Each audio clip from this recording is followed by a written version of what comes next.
Bismillahirrahmanirrahim. I'm Dr. Nizamuddin Uthmani. I'm FCGS medicine and PhD in endocrine pharmacology. I'm practicing medicine and I'm teaching pharmacology for the last 15 years. But believe me, today I'm very much nervous because I have to talk in front of my teacher, Professor Dr. Shami Manwar, Professor Javed Saab. They are sitting here, so I have their permission plus support for this lecture, please. Thank you, sir. Today we are going to discuss a very, very important topic, and that is the antimicrobial resistance, for which we are facing nowadays commonly in different wards, in different units. And most of the mortalities in the medical units and the ICUs, they're usually because of the infection. So we will discuss how the AMR developed and how we will have to approach to counter this issue. Antimicrobial resistance, it's a leading, you can say it's a leading issue in Pakistan, but throughout the world it's common. And it makes the infection very much difficult to treat. It's use a huge cost, because you start with antibiotic, then you have rapidly to change those antibiotic to another antibiotic, and definitely it's spread in the community, and the whole community then faces a problem with the antimicrobial resistance. I will be repeatedly using some terminologies like the MDR, the XDR, and the PDR. So I will just want to explain these terminology. The MDR stands for the multiple drug resistance. When the microorganism it is resistant to two or more than two group of antibiotics, so we can say that there is MDR.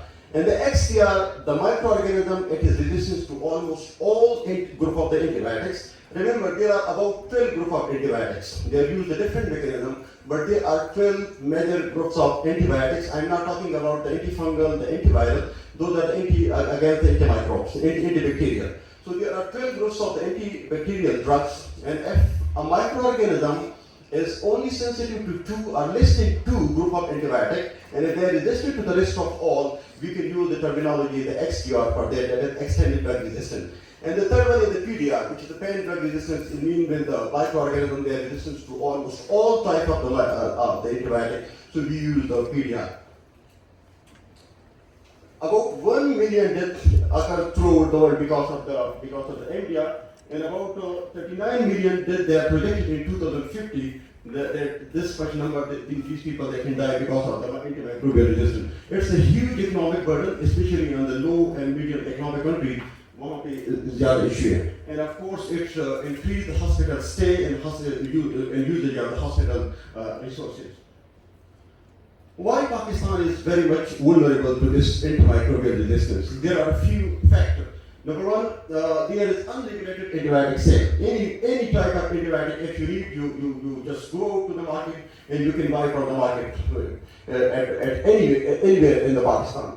And then self-medication. Anyone. किसी को भी अगर sore throat है तो कहते हैं राइट्रोसिन ले. So self-medication is very common. People are using these antibiotics. The third one is the OTC antibiotic.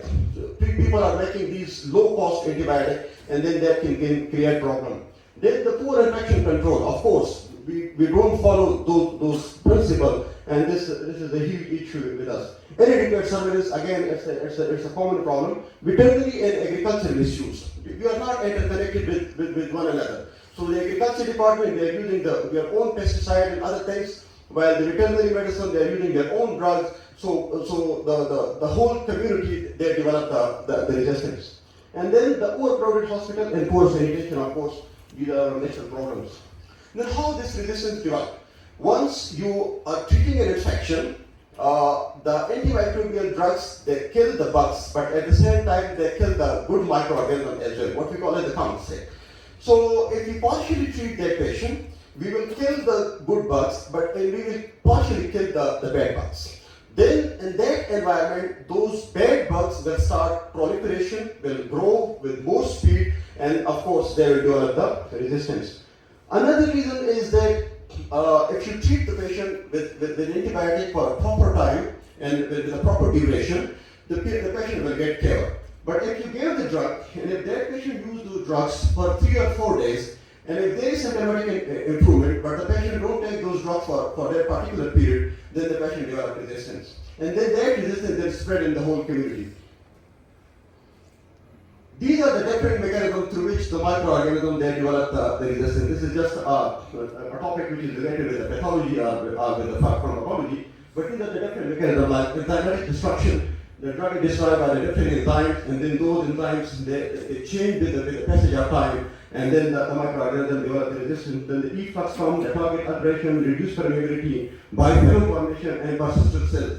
These two are important. One is biofilm formation, it usually occur in the pseudomonas. In these persistent cells, it usually occur in the antimicrobacterium.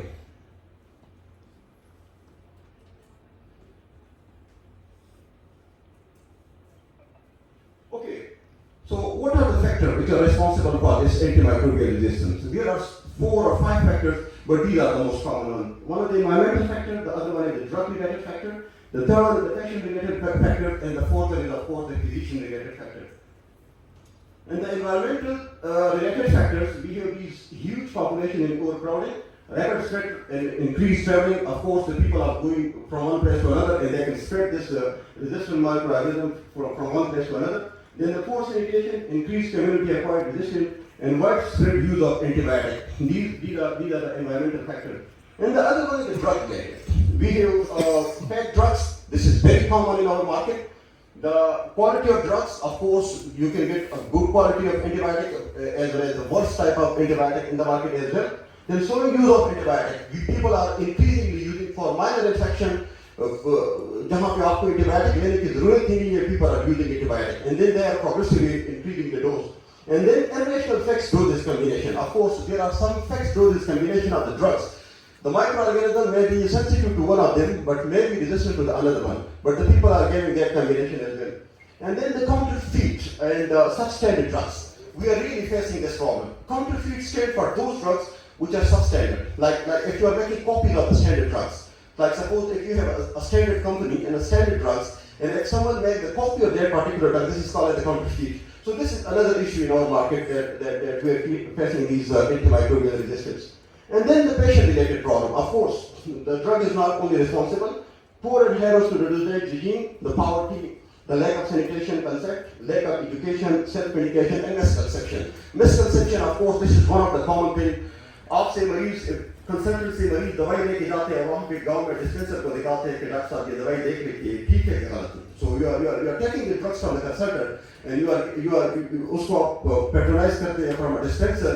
Of course, this create a problem. फिर गर्म दवाई या ठंडी दवाई, I am teaching this pharmacology for the last 15 years. लेकिन अभी तक I couldn't find any गर्म or ठंडी दवाई. But still, the people are saying that this is गर्म दवाई, this is ठंडी दवाई, and they don't take those medication for the proper duration.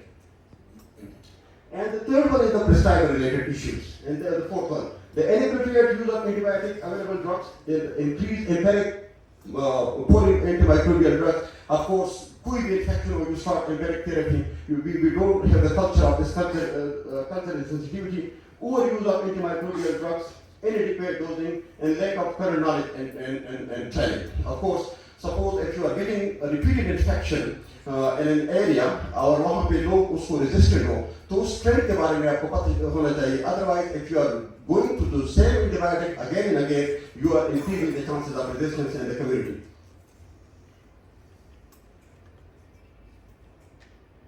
Then how this resistance spread in the community? Suppose if a person gets a resistance to antimicrobial drugs, they will spread, if he or she becomes serious, वो hospital तक जाएगी, and that infection will go to the hospital. From the hospital, the infection will go to other patient, and they will go to the community. And the community, they will be spread to the other people. Similarly, animal का भी यही तरीका है. So the whole community, for the human as well as for the animal, they will develop the resistance to the antimicrobial drugs. These are the major microorganisms in Pakistan. What we are facing nowadays. अगर आपके ward में कोई मरीज है और वहाँ पे आपको antimicrobial resistance की cases आ रही है, so most probably you will get one of these microorganisms. One is the MRSA, the VRE. The other one is the resistant pneumococcus and resistant enterococcus. Most commonly in case of gram-negative diabetic patient में आजकल हमारे पास सारे मरीज ज़्यादातर repeated इस वजह से आते हैं कि they get repeated UTI because of this extended spectrum beta-lactamase producing E. coli. This is the common one. The Klebsiella, then the Pseudomonas and the Salmonella. And of course we are getting this MDR and XDR as well for the tuberculosis. Today I will just discuss in one slide these four, which are what we are facing most commonly in our units: the MRSA, the Salmonella, the E. coli, and this extended drug resistance tuberculosis. You know, Salmonella is resistance to almost all those antibiotics that we were using about 10 to 15 days back. None of the quinolones nowadays at work against the Salmonella. Even all the cephalosporin, they have got resistance to the Salmonella. And we are nowadays using these very expensive drugs like meropenem and imipenem. We are using these drugs in the unit. And to some extent, there is sensitivity to the azithromycin as well. And you know, previously we were treating the Salmonella with just about 500 to 1,000 rupees, and nowadays it costs more than 30,000 rupees for the treatment of the Salmonella. The other one is the MRSA. The cost is very high, especially in Pakistan.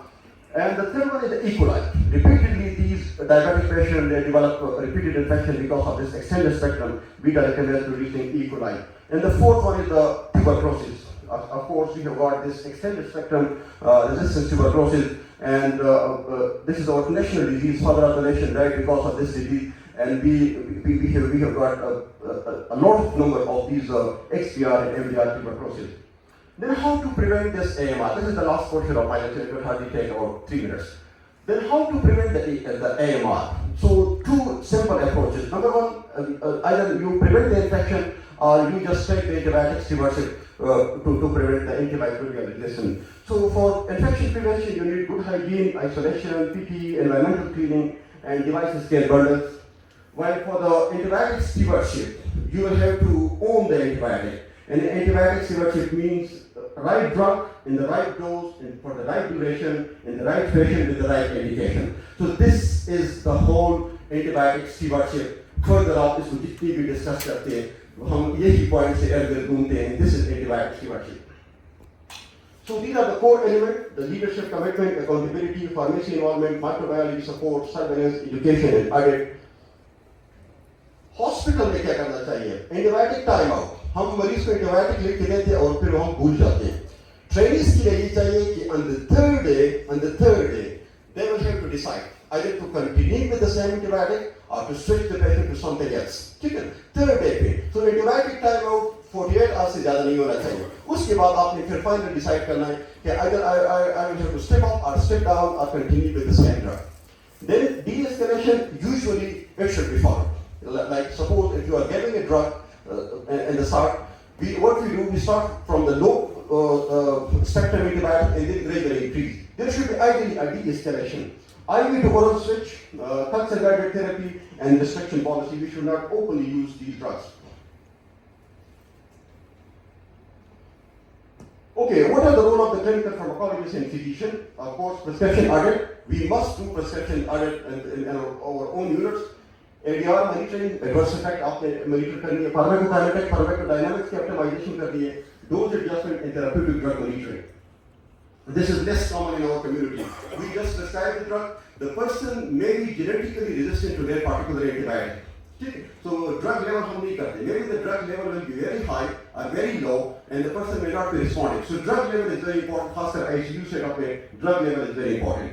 And the new concept is the One Health approach. We don't have this concept. One Health approach means you involve the human health, the veterinary health, the agricultural health. In all these three departments, they should make a policy, and then they should implement their policy. What are the future strategies? Rapid molecular diagnostic.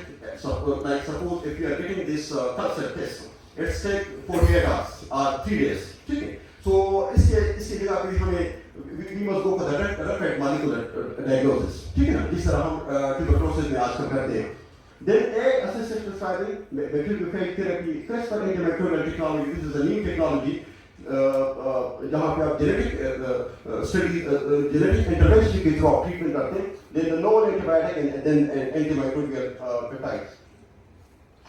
This should be the national recommendation. Of course, these are not properly implemented, but we just request and we just wish कि काश इस तरह की recommendation बन जाए कि there should be strict prescription laws, there should be ban on all the OTC antibiotics, there should be expanded surveillance for these antibiotics, there should be hospital stewardship committees. ठीक है, बहुत से कम hospital में hospital stewardship committees हैं. Then the public awareness campaign, unregistered AMR curriculum, undergraduate this AMR curriculum. We don't teach this AMR in the to the undergraduate students. And then the National Anti-Background Database. Of course, we can't follow the international laws. We are a third world country, a poor country. So we should have our own laws. We should have our own protocols for the treatment of infection. And these are the key take-home messages that AMR is a national emergency, and every specialty is affected. Stewardship saves lives. Prevention is cheaper than resistance, and rational antibiotic use is everyone's responsibility. With this, I came to the end. Thank you very much.